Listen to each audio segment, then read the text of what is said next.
दिसत आहे.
मी प्रमोद वैद्य, श्री संत भोजाजी महाराज देवस्थान संचालित प्रसादालयचा व्यवस्थापक म्हणून कार्यरत आहे.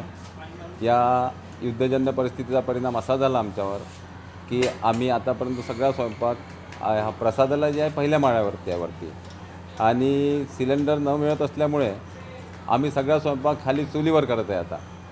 आणि इथे दूरदूरून भाविक भक्त येतात, त्यांना प्रसाद मिळावा ही आमची जबाबदारीच आहे. त्या जबाबदारी निभवण्यासाठी आम्ही सगळा स्वयंपाक खाली चुलीवर करत आहे आणि चुलीवर करून तो सगळा त्यांना भाविक भक्तांना प्रसादाचा लाभ देत आहे.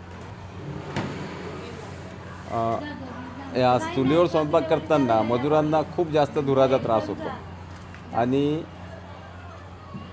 जर लवकरात लवकर सिलेंडरची व्यवस्था झाली तर आम्ही भाविक भक्तांना योग्यरित्या प्रसाद देण्याची व्यवस्था करू शकतो.